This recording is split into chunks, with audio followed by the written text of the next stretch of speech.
একদিন এক বন্ড ফিরে আমার কয়, হুজুর আপনারা যারা নামাজ রোজা করেন, আল্লাহ যদি আপনারা জাহান্নামে দিয়া দেয়, আর আমরা যারা নামাজ রোজা করি না, আমরা যদি বেশি দিয়া দেয়, তাহলে একটা গসা যে খাইবেন। হে বন্ড, আবার শিক্ষিত, আবার একজন সরকারি কর্মচারীও আমার এই প্রশ্নটা করে বসে। কয় আপনারা যারা নামাজ রোজা ইবাদত বন্দেগী করেন, আপনাদেরকে যদি আল্লাহ জাহান্নামে দিয়া দেয়, দেওয়ার অধিকার আছে নি? আমার হিসাব কি করে? কয় অধিকার আছে নি? মুখে আছে 100 বার। আমরা যারা নামাজ রোজা ইবাদত বন্দেগী করি, আমরা ওই 500 বছরের ইবাদত ওয়ালার মতো আল্লাহর অধিকার আছে, ইচ্ছা করলে জাহান্নামে দিয়া দিতে পারে। এটি আহলে সুন্নাতুল জামাতের আকীদা। কয় আর আমরা যারা নামাজ রোজার দারদারি না, আমরা যদি বেচতে দিয়া দেয়, তেজে একটা গসা আপনারা খাইবেন। আমি যদি কই তোর যুক্তি মানি না, তো হেও আমার কথা মানতো না। আমি কইলাম ঠিক কথা কইছস, ঠিক আছে, ঠিক কথা কইছস। ভাই আপনাদের স্বীকার করলাম, খুশি হইলাম। এই সত্য কথাটা তো অনেকে স্বীকারও করে না। ঠিক কথা কইছস। কেমন ঠিক কথা? আমি একটা উদাহরণ দিই, শুন।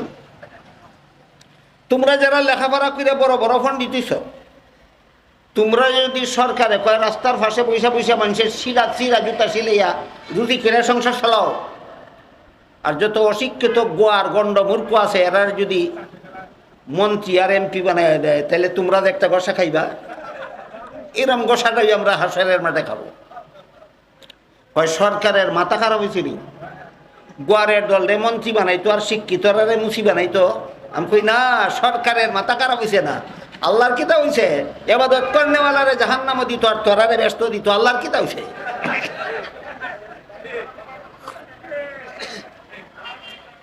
কুরআন নাজিল সমাপ্ত হওয়ার প্রায় 1500 বছর পরে পৃথিবীর মানচিত্রে বাংলাদেশ নামে একটা নতুন দেশ স্বাধীন হবে। এই কথাটা কি আল্লাহর জানা ছিল না? জানা ছিল। এই বাংলাদেশে একদল বন্ড পীরের জন্ম হবে, আল্লাহর কি জানা ছিল? না, জানা ছিল না।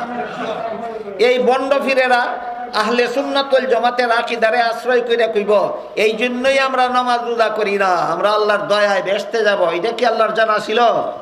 জানা ছিল। জান্না শুনেই জবাব না দিয়া কোরআন কিয়ামত পর্যন্ত চলার নির্দেশ দিলেন না জবাব দিয়া? এবার শুনেন কোরআনের জবাব। বন্ডভীরদের এই শয়তানি প্রশ্নের জবাব কোরআনে আল্লাহ 1500 বছর আগে দিয়া রাখছেন। কি জবাব? আল্লাহ বলেন ওয়াবতাগু ইলাইহিল ওয়াসিলা। এই ওয়াসিলা শব্দটা মনে রাখেন।